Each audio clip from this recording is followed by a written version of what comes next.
hojii keeti kun hundumtuu achas natti jamma baasin. Miidhamuu keessanitti immoo hin gammadu. Garaa keetiif itti nama haara deemtan. Dalis! Imman sitti ija sitti babaaseef hin qabu. Akkasuma ture siin jechuun. Isi nagaati. Gaafa inni gaarii godhu kan keeti. Gaafa inni sitti balleessee dhumoo kan kooti.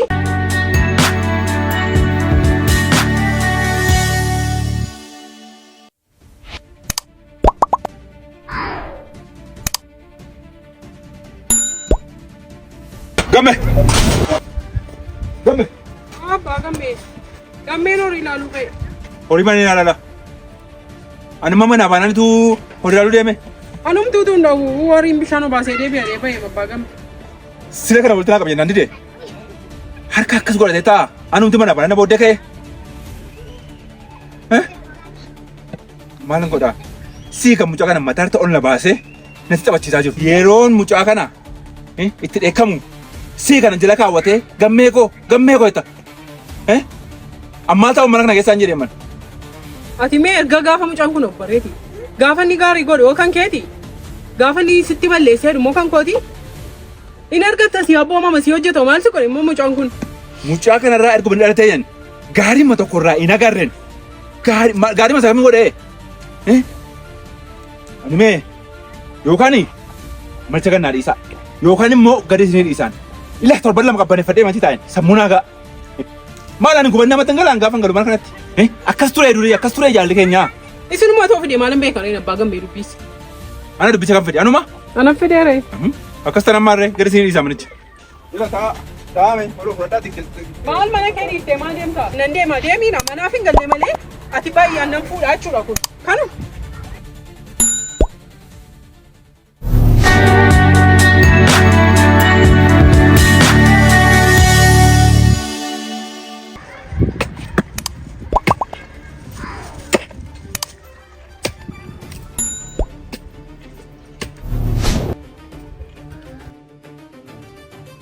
Otoo haadha gamme sana falatamee aarii dhaattee immoo miila ommurtee kana immoo balaa keessa na buusta. Deebiin barbaadu. Dubbii moo eenyu falaxa tokkoraan falaxa. Isa moodii siga anoo sii jedheeti. Akka namaa naa yaaddaa. Baay'ee naa yaadda. Haadha gammee maqaa gooftaa maali umurii kanaan qoraan falattu ummati mana kanaa maal eessa dhaqe gammeen eessa dhaqe isinumarra ta'anii nyaachuudhaa isaanii harreen dhala ishee irratti hafuura baafatte naani isin immoo dhala keessaniin hafuura baafachuu dhiiftanii umurii malee nama dhugaa nan gadda. Baay'ee naa gaddita. Kunoo irraa bicha akkas gochaa safara kana keessame echa hin dandeessa sa'u. Maaltu natti si erge laatarrammoo?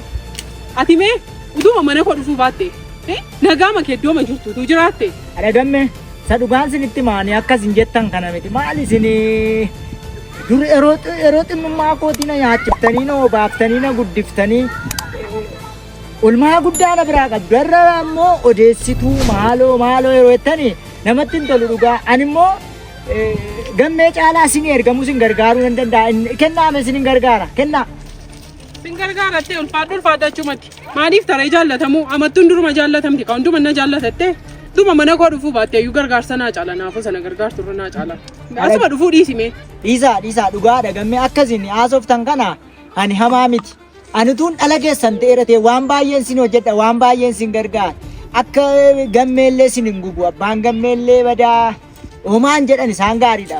Isaan ijjiin ol beennayyuudha. Harreen dhala ishee irratti hafuura baafattanii hafuurri keessaa isin dhala keessan irratti hafuura baafattan utuu hin taane hafuura keessantu gubate. Ani isin akka hin qabbaneeffanne haara hin galfanne hin boqonne hin gubattan kan keessan hin taane dhala baddan isin. Maanni yaada gammee gungummeen kun immoo. Kuntee si jira. Abbaa gamu. Akkam isin nagaadha. Of galchaa. Birtaa maaloo.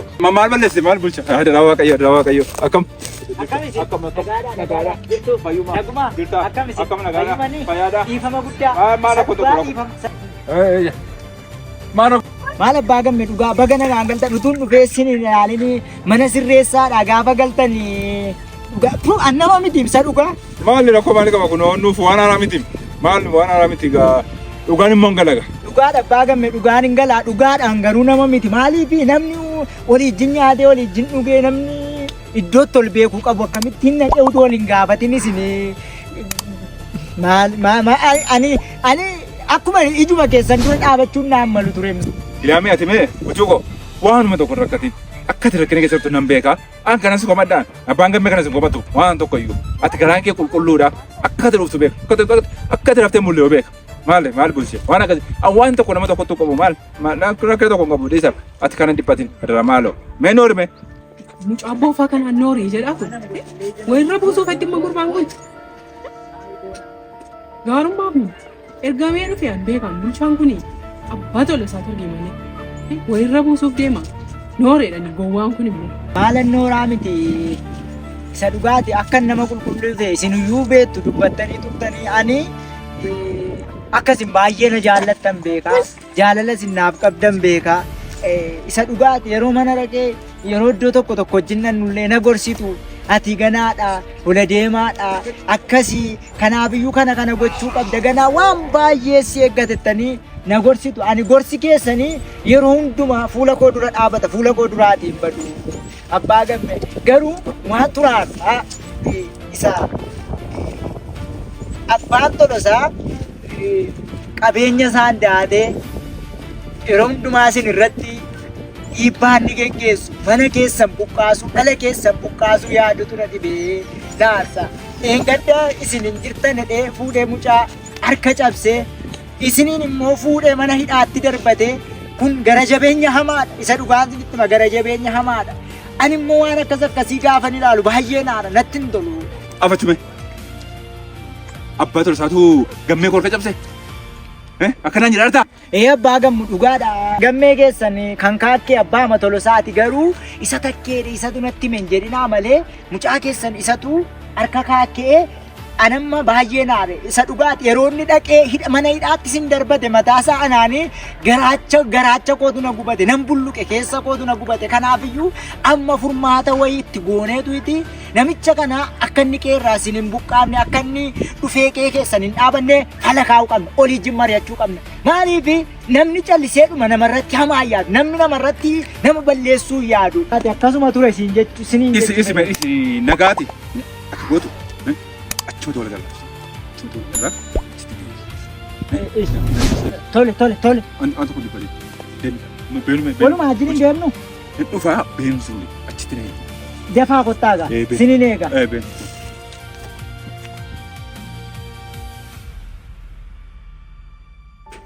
Ada gamme Abbaa gamme maal ulee kona bilme mana keessa maal goota ulee eessa deemuuf anaaf si boodoo ta'e na ulee kona fidiin jedhe maal goota ulee eessa deemuuf maal mostoo deessaa ulee mucaan kun nan deebi'a ulee kona fidiin jedhe ada gammo tole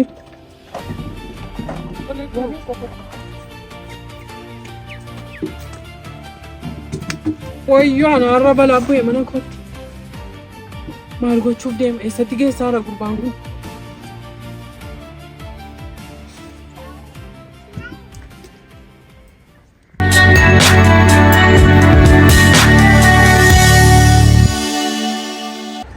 anuma an danda'asu mana kana keessaa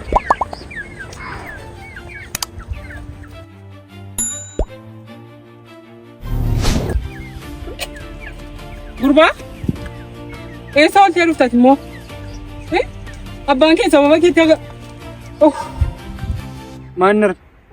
maaltu ta'e amma nagaan baaneenas maaliiti abbaan kee meerre mucaannaan jedhee horii bira deeme jennaan horii biratu harki cabee dhukkubsatu kamtiin deema yeroon hojii hojjedhu jedhu harka cabee nu hojjedhu naan jedha jedheen irraa maraachaa olee akka waan inni gara kee goreessiin bakkeetti ari'ee akka tisaaf nu hojjenne godhutti isheen shukkushuttuun abbaa tola isaa jala deemtu bulchaan sun immoo dhuftee waan meeqa guutaa olee fudhatee bahee sokkee kanaaf arme yoo harkina cabee naannee waa'ee kootiif waa'ee bulchaa maal wal ilaallatare moo maal godhan horii bishaan hin obaasin horii biraan dhaabatiin naan jedhu moo maal hin godha harka hoona dhukkubee dhagaa kan baadhu naan jedhee tanan isa diddeeti ganaa kan deebi'ee manatti ol deebi'ee si lol moo maal goonu qaba.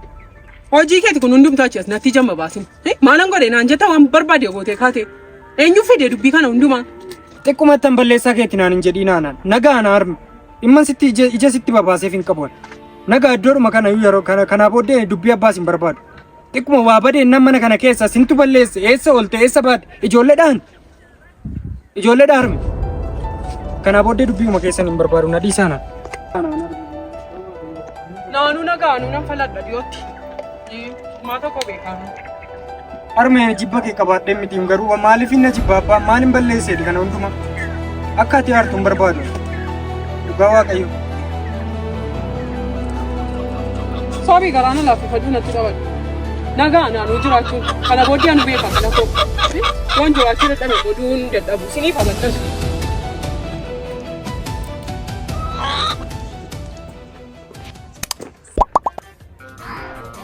Harmee lammaffaa akkasiin na dhiphistan hin barbaadu mana kanatti na dhiisanatti hin dhufatu. Gaamee deebisi sitti mee iyyisiisaa kaatee kan ammoo reediyoo abbaa keetii amma immoo kanaan dhufee dubbiin irraa buusu deebisi kottu sitti meera. Teeppi qabatan godhatiin haamee dubbii mana barbaaddu akkam baduu barbaaddu eegana.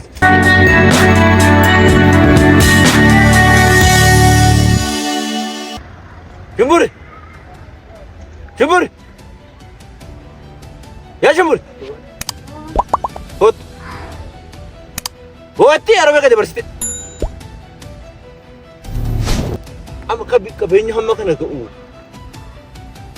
Attamitti soqaa kun jamaa. Gadi qabeen soqoo maali gama dhaabate. Gurbatti nana seeraan inni gootuwa. Barana hundi tunu mataatti jabaate minaan.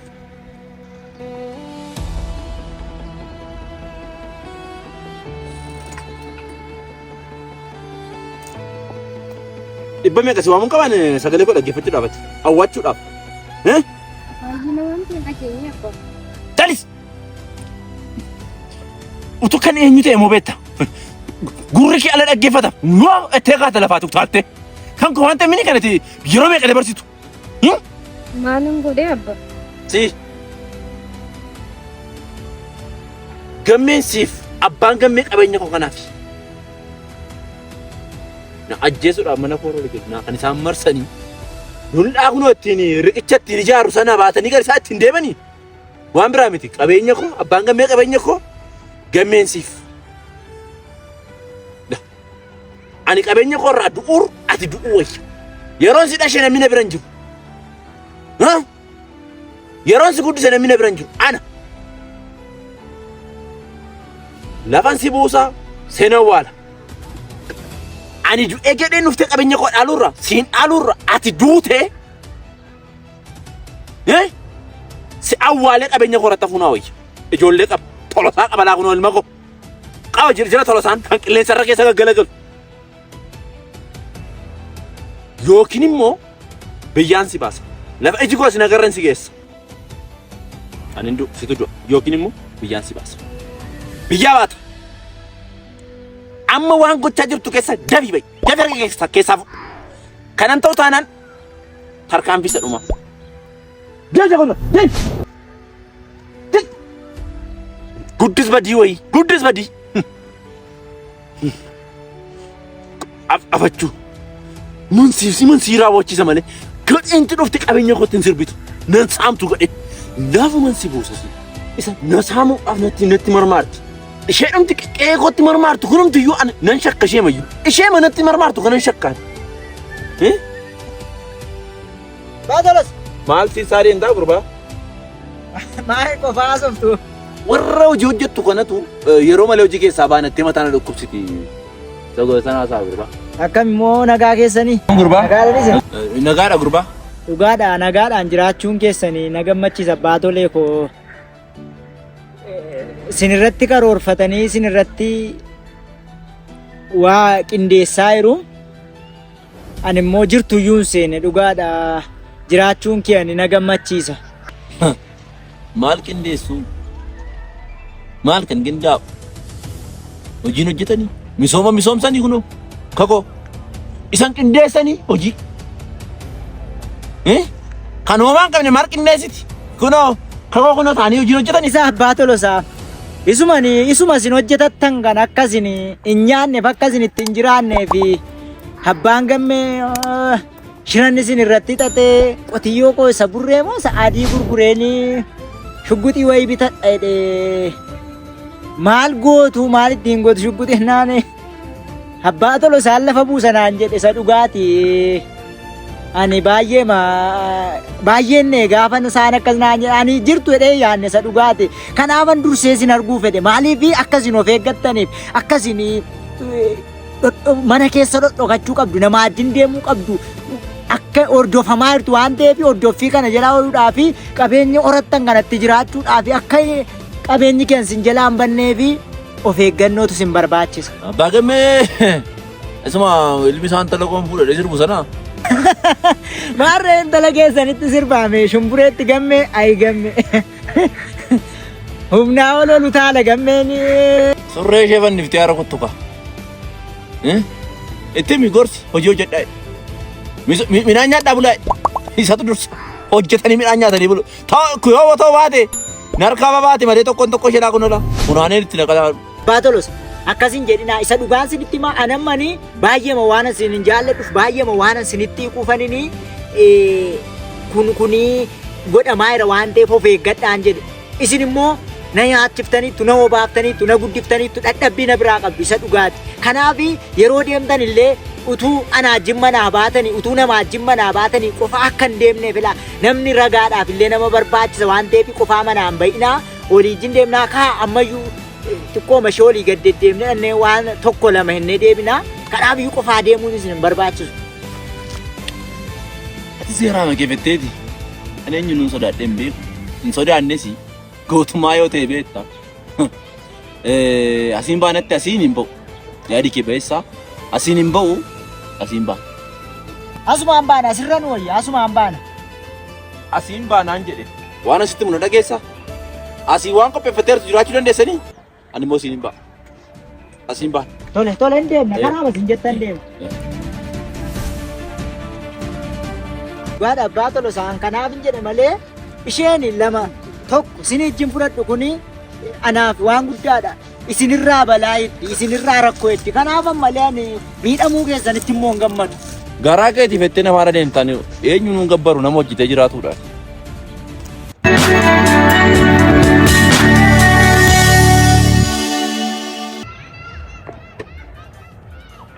Abbaa tolos kan eewu gaariidha eewu biraa dhumnu har'a. Moo yeshee bira dhannaa dhabu haadha.